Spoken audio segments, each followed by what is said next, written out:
I expect that through AI, patients will come in with an idea of what they have, and the role of the dermatologist will be either to confirm the diagnosis clinically. There'll be a shift from that aspect, making a diagnosis, to us coaching the patients through therapy.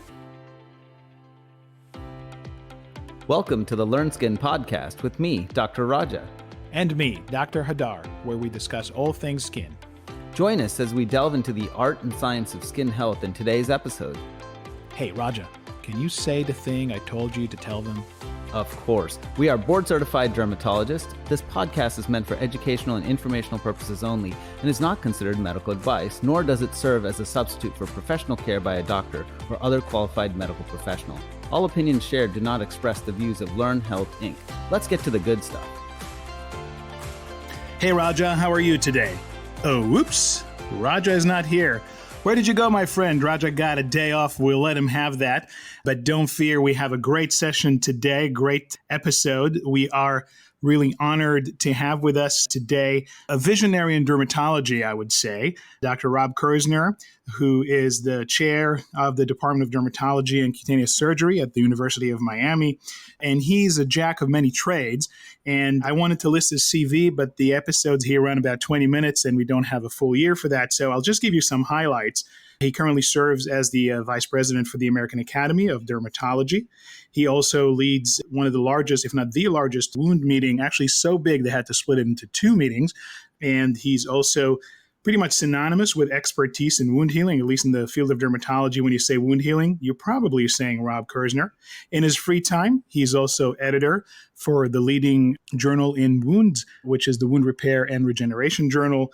And he is very known for his expertise in dermatology, but most of us in the department know him as a master dermatologist.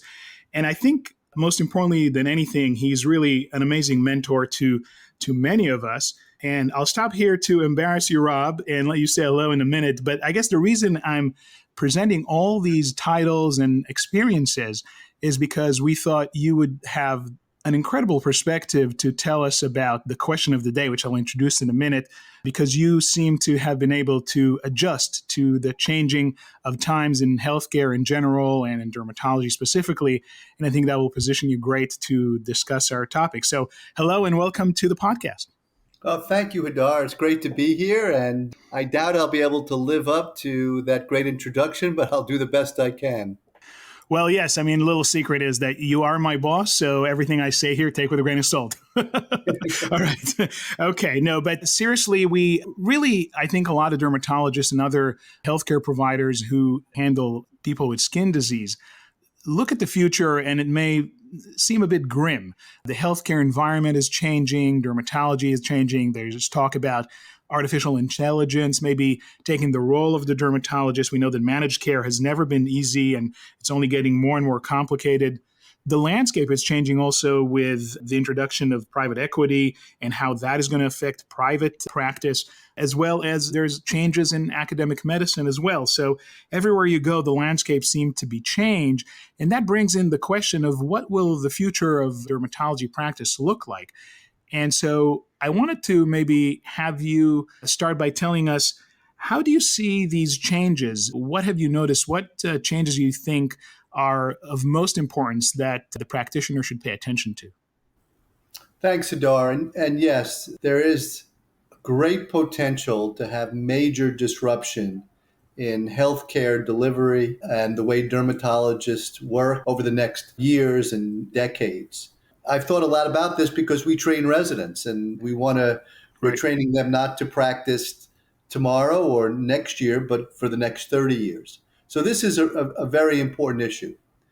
I think that one of the take-home messages I want to make sure all the listeners understand is that dermatologists are going to be fine. And the reason why I say that is because by and large, we represent a tremendously hardworking, smart, ambitious group of people. We represent the best and brightest of medicine.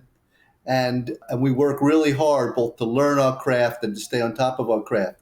And that will never be replaced. The fact that people have knowledge to give to others in this case to patients or maybe to industry, is never going to go away. But I do think that how it's going to be delivered and the true creativity of dermatologists is going to be needed over the next several years. That's wonderful. And I love this optimism, really reassuring, I think, to many of our listeners. Let's try to break this down, if you don't mind. So, how do you envision the future dermatology practice a few decades down the line? What do you think is going to be very different in the day-to-day, let's say, the visit? A patient comes in, if they even come in, is it all virtual now? Do we even see patients? Are we all just integrated into one big computer? How's it going to look? Well, one of the skills that we have is to understand and detect the subtleties of skin disease. So while I think there will be some virtual component of our care, I think that to make a diagnosis, or what I think will be to confirm a diagnosis, their in-person interactions and visits are still going to be very important. And I say confirm a diagnosis because I do believe that there's going to be a shift in what dermatologists do. For many years, patients come in, whatever they have no idea what they're seeing, whether it's a tumor or a rash. They come in very naive. I expect that through AI imaging devices, through better access to the internet and knowledge, that patients will come in oftentimes with an idea of what they have. And the role of the dermatologist will be either to confirm the diagnosis clinically or through some diagnostics test, whether it's biopsies or other types of imaging tests, non-invasive imaging tests. But there'll be a shift from that aspect, making a diagnosis, to us coaching the patients through therapy. They may even have ideas of what the therapies are, but we'll have to add our experience, our knowledge of the literature, our interpretation of their other medical problems to come up with a treatment plan that will best suit them. And then in many cases, especially in procedural situations, to use our tools to provide that treatment. So I think there'll be a shift from diagnosis to confirmation of diagnosis, and from dictating therapy to coaching patients through therapeutic alternatives. Brilliant. No, that's fantastic. And do you think that will then demand a shift in the way we organize dermatology? Right now, there's a trend towards converging, right? Everything is coming together. The bigger groups are eating the smaller groups, the private practitioners. Is that how it's going to look like? Does that change from confirmation and coaching? Does that demand a change in how we organize dermatology? So it might. Right now, there's a shift going on from small private practices to much larger groups. For many years, dermatologists resisted this because there was not a compelling reason to join a large group. Many physicians join groups because of call. But for the most part, call in dermatology and practice is not arduous. It wasn't until the need for electronic medical records that were quite costly and more infrastructure that dermatologists decided to band together in groups so that they could more economically deal with the things that were needed from a governmental, regulatory, insurance, and reimbursement scenarios. So there's a shift going on in that. But part of the reason why these larger groups like private equity and venture capital have taken over dermatology is because of the ancillary benefits, such as dermatopathology or surgery, such as Mohs surgery. It's quite possible that as dermatology diagnosis and treatment evolves, that may become less attractive for large groups. And it may be that they won't be able to offer a benefit to dermatologists to join these groups, and there may be a kind of a leakage. So I think that remains to be seen. I think the evolution of care, both in confirmation of diagnosis and in therapy, may dictate what becomes the most prevalent practice model. But one benefit of having larger groups is that dermatologists get to work together. And I think that for some, being able to interact with your colleagues, seeing them on a regular basis, sharing cases, certainly can add joy to your practice. And I think that's one thing that people in academics have known for years, that Right. being around like-minded people makes your job fun. So you're leading into my follow-up question, which is not focusing on private practice, but actually on academic medicine. How do these shifting forces in dermatology will affect academic dermatology? So, what's going to happen, I believe, and it's already happening, is that academic medical centers that used to be generally referral centers have had been forced to shift because oftentimes they would have referral for dermatopathology, or they'd have referral for Mohs surgery, or they'd have referral for clinical trials patients. Those activities are now done in the community and done quite well in the community. So there's less referral into the academic medical center. So the academic medical centers have had to take a dual approach to their view of the world, to be both a primary care so that they could have enough patients to be self-sufficient in dermatopathology or in Mohs surgery and to generate their own patients for clinical trials, and also be the referral source for difficult and complex patients and to help and have enough interesting things and unique things to help train residents, the future of our specialty. So I do think that there's an evolution that's occurred, that academic medicine is a broader enterprise now than it was 20 years ago, where it was primarily a referral center. Excellent. And before we wrap up this part of the conversation, I do want to spend a minute on artificial intelligence, because I think especially in dermatology, there's a great fear that this computer will replace the dermatologist. And we touched in general about the role of the dermatologist. I want to touch specifically because you actually have two expertise in melanoma and wound healing where a lot of AI has been focused on. And judging from the data you've seen so far and other innovations in the field, what is your take on specifically on AI, how it's going to be applied in dermatology? So AI is coming, and I think that fearing it is a waste of energy. Absolutely. It's going to come in some way, shape, and form.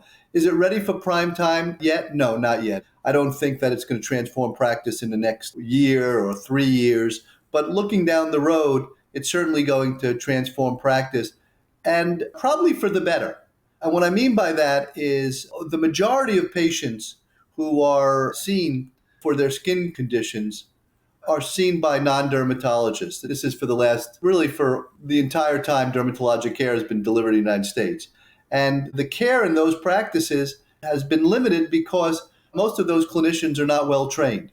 So I think that AI will help those physicians to become better at making diagnoses. But what happens is that once you start making diagnoses, the conditions are more complex. The field is more complex than people in primary care would ever imagine. And I actually think that AI is going to increase referral to dermatologists. It's going to increase the need for dermatologists because there's going to be better diagnosis, and the patients are going to need top flight experts to help them navigate what they have and how to treat it. So I think AI is going to help the field of dermatology. It's going to help dermatologic care in the United States.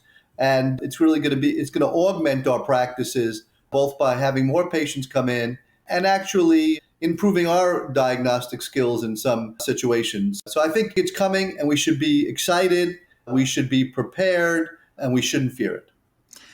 Wow, thank you. I can now breathe. So I was holding my breath for a minute there. Thank you very much. That was actually a wonderful analysis as usual. I want to switch gears now and maybe talk about education, right? Because we spoke about how we have a vision of the future and the need of the practicing dermatologist. But you are also, in various capacities that you serve, are also in charge of training the next generation. And perhaps you can start by giving us background on how one prepares to train the next generation, and then maybe you can touch on what actually are those changes and how should we prepare our trainees today to engage in the dermatological practice of tomorrow. So we need evolution and perhaps a revolution in dermatology education, because what practitioners are currently experiencing practice and what they're going to experience in years to come, they're not prepared for in dermatology training. For example, we all know that having a website, having a social media presence is critically important for many dermatologists for a variety of reasons. yet training programs offer little or no training in this area. People have to be able to navigate insurance companies and getting reimbursed for what they're doing. And there's little education in this way. We are having an explosion of genetics in dermatology, and it's going to be impossible for anybody to keep all of the genetics in their head. And we're going to need computers at our sides during patient interaction to help educate the patient and work together to come up with a treatment plan. And very few places are training future dermatologists, training their residents to integrate this type of information in their clinical decision making in real time. This is just a few examples of the many skills that the future dermatologist is going to need. And it's going to be critically important for the training programs to evolve. The way we taught residents, the things we taught residents are going to need to change dramatically so that our future dermatologists are able to easily go out and practice and navigate the environment in which they're going to be thrust. Yeah, this is very interesting. So, as you know, there is a push in all advanced training, even in medical schools, to actually shorten the duration of training and get people to practice because there's a demand for practitioners. Now, how do you reconcile this push from, on one hand, to shorten training and then the need to add actually more content to the training? Because, you know, the time of learning dermatology from patient experiences and the demand for that one-on-one and almost the apprenticeship kind of model that we use right now, that time seem almost finite. Maybe I'm wrong, but how do you reconcile those two demands? Well, I think that there's no doubt that dermatology education needs to continue beyond the 3 years of residency training. And I think that's healthy. I think the idea if everybody can build a culture in their own lives of continuous education in a real and significant way, that will only raise the quality of care. But we also have to look hard at what we're teaching the residents now and not just give things of historical perspective, not give treatments of historical perspective, not teach them about what the way it used to be, but the way it's going to be. There's a famous quote, I think, by Wayne Gretzky when he says, "Why are you so good?" And the quote is "I go to where the puck is going, not to where the puck has been." And I think we have to think in those terms in education. So I think that we're going to have to take a hard look at what we're teaching people. We're going to have to trim down some of the things we do in an effort to augment the things we want to treat them. And we also have to instill an appreciation that there'll be continuing learning after the 3 years of training concludes. Fantastic. Maybe you can perhaps give some tips to our listeners, especially the younger ones, people who are maybe considering training in dermatology or residents who are going through training right now, even early practitioners. What tips that you would give them on their attitude moving forward? What should they pay attention to? Anything that comes to mind in terms of the future? So I think very importantly, dermatologists being type A people and future dermatologists and people who want to become a dermatologist are similar. They create a lot of goals. But I want to make sure that they appreciate that most of the goals they set are markers of success. And it's very important to understand that that may not be the most important goal. The most important goal is the process. Is if you work hard, if you take every opportunity to learn, if you're passionate about what you're doing, if you read and seek many different sources of knowledge, then success will be a byproduct of that effort you put in. And the goal would be to work hard and put in the effort. If you do those things, good things will happen. So it's not about getting into a residency or having a successful practice. The idea is to work hard, be passionate, seize opportunities for learning, and the rest will come in due time and due course. Well, I asked for a tip for the younger folks. I think this is a lifetime tip, so thank you for that. And I want to thank you very much for taking the time. You know, we started with this big question on how the future of dermatology will look like. And I was a little nervous if we can cover this, but I think we got the right man for the task. So thank you very much. On behalf of everybody who's listening, I want to thank you for all your work and contribution to dermatology and being in a leadership position. And I hope to see you soon on this program. Thank you. Stay healthy, everyone, because the future is bright, and I want you to enjoy it as long as you can. Guess what, Hadar? What? Tickets are selling so fast for the 6th Annual Integrative Dermatology Symposium. Really? Wow, that's amazing. I mean, each time this event gets better and better. Yes, it does. And as a special gift to our podcast listeners, all of you, we're offering 15% off registration using the code PODCAST15. PODCAST15 for 15% off. That's a great deal. And prices won't be going any lower this year, so hurry up and get that discount. So true. And if you haven't joined us in person yet, we can't wait to see you.